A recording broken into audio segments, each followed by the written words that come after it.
करे जा जा तारू तो जा। Hello friends, welcome to my YouTube channel reaction with Yadav girl. तो आज मैं लेकर के आई हूँ खेसारी लाल यादव का पुराना वीडियो, जिसे देख करके ना आपका मन खुश हो जाएगा यार, क्योंकि उनमें जो मतलब वो अपने आप में इतना ज़्यादा सुधार किए हैं, इतना ज़्यादा हेयर स्टाइल, बॉडी लैंग्वेज को पूरा का पूरा ही बदल डाले हैं। ठीक है, इस वीडियो को लिखा तो हुआ है कि खेसारी लाल का फर्स्ट स्टेज शो है। गाना पता है क्या? जाए करेजा जा जाए करेजा सॉन्ग का नाम है। तो चलिए देख लेते हैं कि मैं इस गाने पे कैसा रिएक्ट कर सकती हूँ। और आप लोग कमेंट करने के लिए रेडी रहना, और मेरे चैनल पे नए हो तो चैनल को सब्सक्राइब करने के लिए भी रेडी रहना। ठीक है, तो चलिए बिना किसी देरी के वीडियो को प्ले करते हैं।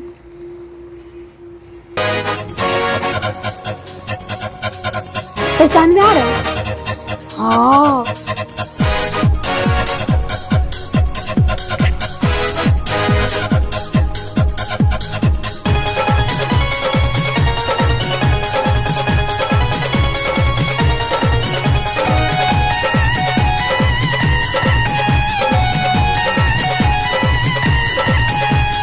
जाए करे जा जा तारू तो जा।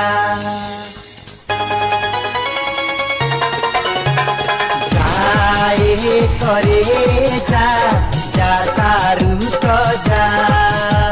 प्यार में कोई सन दिहलू तू साजा। मारी लाटका दे के झटका दिल निकाल ले गईलू। जिया जिया जवानी तू चूस गईलू। जिया जिया जवानी तू चूस गईलू।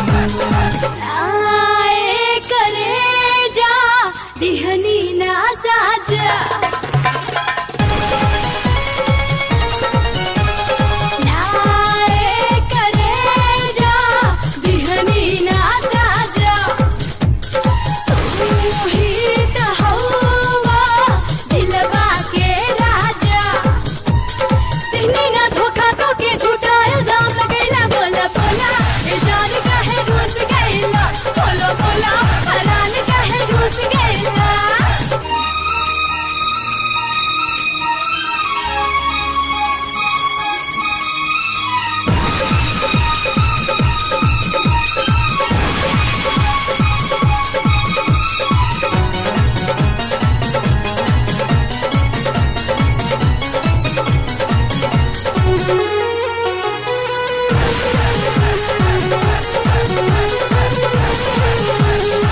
पपी के पान में जवानी के जारादा, हमके खिया के उड़ा देलू गारादा।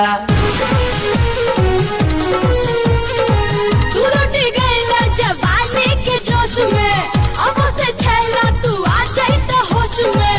तू ही तो तुरालू दिल के दरवाजा।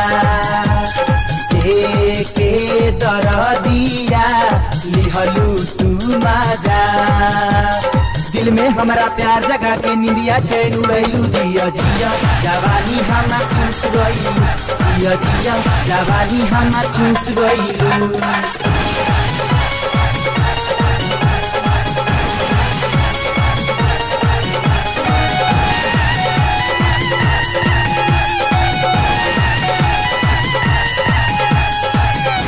मरे के संगे खैलू तू किरिया, अब काहे छोड़ देलू हमार फिकिरिया।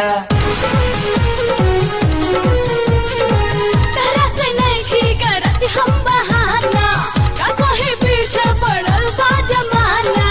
मेहिया के डोरी उड़ के तू ना जा।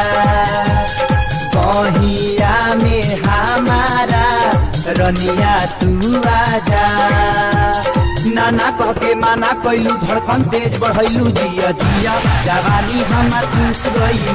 जिया जिया जवानी हमार चूस गईलू। बोलो बोला ई जान काहे रूस गईला। जिया जिया जवानी हमार चूस गईलू। बोलो बोला परान काहे रूस गईला। हेलो फ्रेंड्स, तो मज़ा आया आप लोगों को ये सॉन्ग और मेरा रिएक्शन? मुझे तो बहुत मज़ा आया, क्योंकि खेसारी लाल यादव तो देखने लायक है यार। इतने मतलब वो पहचान में नहीं आ रहे हैं कि ये हमारे ग्लोबल स्टार हैं। तो चलिए जल्दी जल्दी कमेंट बॉक्स में कमेंट करके बता दीजिए मेरा रिएक्शन कैसा लगा। तो मिलते हैं नेक्स्ट वीडियो में, फिलहाल के लिए टाटा बाय बाय।